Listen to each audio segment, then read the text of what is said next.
менің досым өзінің ерекше әзілдерімен сіздерге қатты ұнау керек. Сахнада Талғат Тынымбай.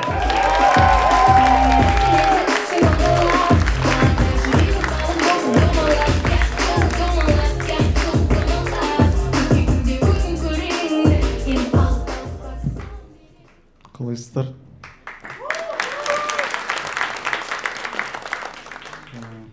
Кешірім сұраймын, кішкене тамағым ауырып тұр. Кеше мұздай қызбен сүйісіп едім просто.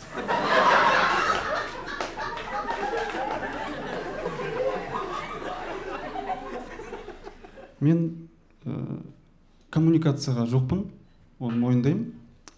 Бірақ мен осы бір минусымды жеңгім келеді. Сол үшін күн сайын әртүрлі эксперименттер жасаймын. Өткенде бір эксперимент жасадым. Бір досым бар, ол керісінше кез келген адаммен кез келген тақырыпта сөйлеседі.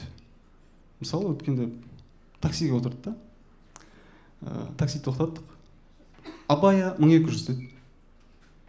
Кеттік, отырды да. Ана досым, осы Абая демекші, Абай Құнанбаев атамыз кезінде қара сөз жазатын кезде деп күшті көшенің атына әңгімені бастап кетті да.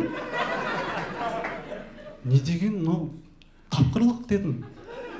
Тамаша, мынау деген келесі кезекті эксперимент мен үшін деп, соны істеймін деп ойладым өзім. Мен де көшенің атына әңгіме бастаймын таксиспен. Бірақ дұрыс емес көше таңдап қойдым. Гете дейтін көше. Гете көшесіне баратын болдым. Таксиге отырдым да. Йоган Вольфганг Гетені танисың? Жоқ, бауырым, танымадым.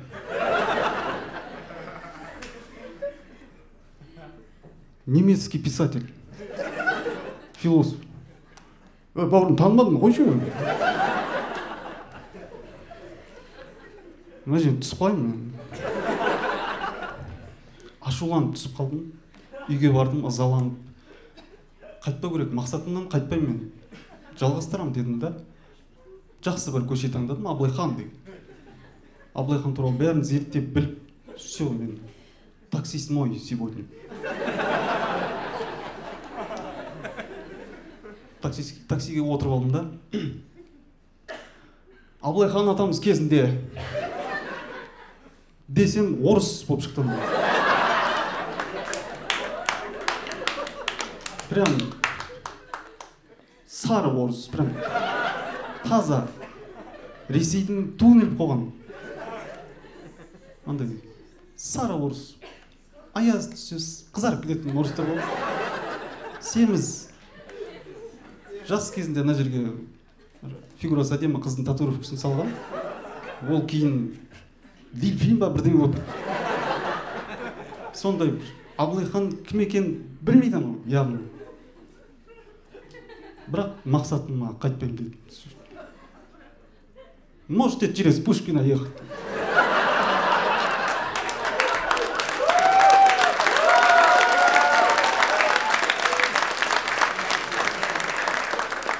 Ну, конечно, Пушкин, конечно. Вот этот Пушкин, когда написал эту книгу, авария была. Соғып, быт болып кетті. Эйрбактар соғып, стекло шағып, қан болып кетті. Быт болып. Орыс қолы сынған, мойын шығып. Мен көтім ауыр. Жатырым, не болып кетті, эксперимент башы. Не істеп жүрмін башы. Үмітім үзіліп жатыр. Скорыйге больницаға алып кетті. Больницада жатырмын. Не істеп жүрмін башы. Бірақ өзімді қайрадым. Сен не, осы ситуация сен не, кедергі жасап тұрма саған? До конца бармайсың ба сен? Давай, дедім. Больница Қонаев көшесінде. Медбикелер жүреді сол жерде. Медбике келді, жаймен бейт көзімді ашып. Қонаев атамыз кезінде. Білесіз ба? Деп жатқан кезде тыпыршып кетті анау медбикелер. Мынау сандырақтап жатыр мынау. Аталары көрініп жатыр, көзіне аталары. Дефибриллятор. Өлім аузында дефибриллятор. Не о чем дефибриллятор мен кеудемнен жырқ. Реально көзіме аталар еді. Пушкин. Бәрі. Содан кейін жаяу жүремін. Жаяу жүремін. Керек емес. Көп жаяу жүремін мен. Жаяу жүргенде светофорда тұрған кезде байқайсыздар ма? 5-6 адам болып тұрасың. Сол кезде обязательно бір кісі болады. Асығыс. Алдында тұр. Дайындалып. Асығыс. Жолға шығып тұрады ол. 6, 5, 4, 3 дегенде жүріп кетеді. Жасыл жанған кезде уже арғы бетінде ол. 3 секунд үнемдету жол.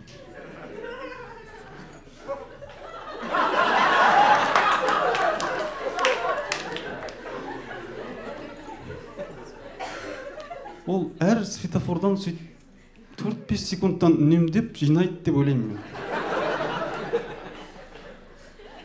Уақыт үнемдейтін басқа да источниктер бар.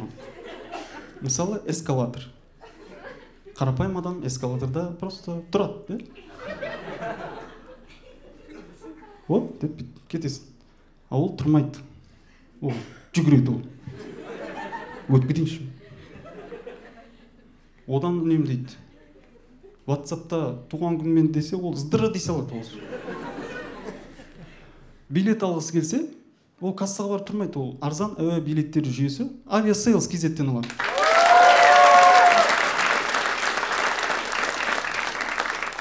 Сөйтіп әр жерден үнемдеп, бір жылда бір апта жинайды да. Есіріп құртады ол. Бірандай. Спичкіден үйістеп, өртеп. Ютубтан что сейчас стало актерами Хансыда Жумонг деген нәрселер көріп. Просто уақытым. Өткенде супермаркетке бардым. Супермаркетте кассада маған ең ұнамайтын нәрсе бонустың карты бар ма деген сұрақ. Жек көремін. Әр барған сайын бонустың карты бар ма? Жоқ. Алыңыз келме? Жоқ. Келесі барасың, бонустың карты бар ма? Жоқ. Жоқ. Келесі барасың, тағы барасың, айтады, тағы шаршап кеттім. Келесі барған кезде бонустың карты бар ма? Қайдан аламын? Неше теңге тұратын? 20 мың ба? Қанша тұратын? Алайыншы. Акиматтан алам ба? Қай жерден алам? Еговқа тіркелу керек па? Жоқ, 50 теңге тұратын. 50 теңге? 5-6 ауын пачка. Осы ма? Бір пачка алып алдым. Келесі барған кезде бонусный карта бар ма десе, қалтамнан бетіне лақтырып. Мына жақта очередьте тұрған адамдарға. Бонусный карта. Бонус түседі. Постоянный клиент. Супермаркетте байқайсыздар ма? Бір қызық дүние бар, оны білмей байқайсыздар ма? Мынандай шет жақта киім сатады кейде. Просто футболкалар сатады. Джинсы көрдім бір ретін. Маған қызық та, кім алады оны? Супермаркеттен киім. Мен андай видеоны ешқашан көрмедім. Тиктокта бір блогер біреуге келеді да. Подскажите, что на вас? Это футболка Magnum. Брюки вот Small. Аяқ киімін сыйлыққа келді. Той март екен. Ондай жоқ қой вообще. Мен мына сөзге алданып қаламын. Өтірік айтпай қояйын бауырым деген сөз.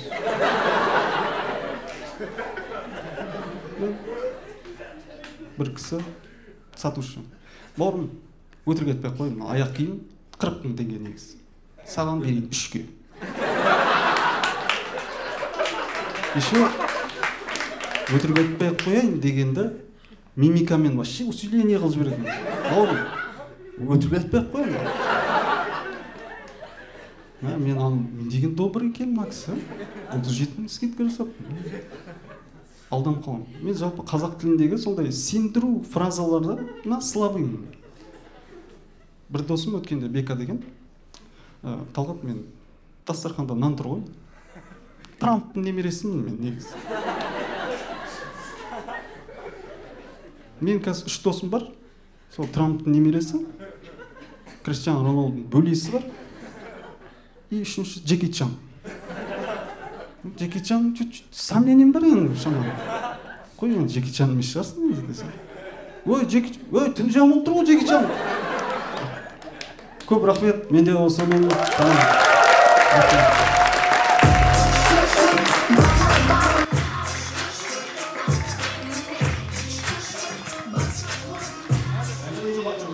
Хорош, брат. Молодец. Сен нені айттың ба? А? Нені айтқан жоқсың? Сушиді? Қалай? Бойдағыдай тапсыр. Сушиді. Жерде жүрсің мұнда бірдеңе болып отыр ма? Суши. 2010 бойдаған. Оны алсам. Неге бәрі қатты жүреді? Аша айғайлаған ғой. Сушиді айтшы. Реально, скажи. Еще хочу. Ағала шықмай тұрып қалып қай. Шарыш па қал?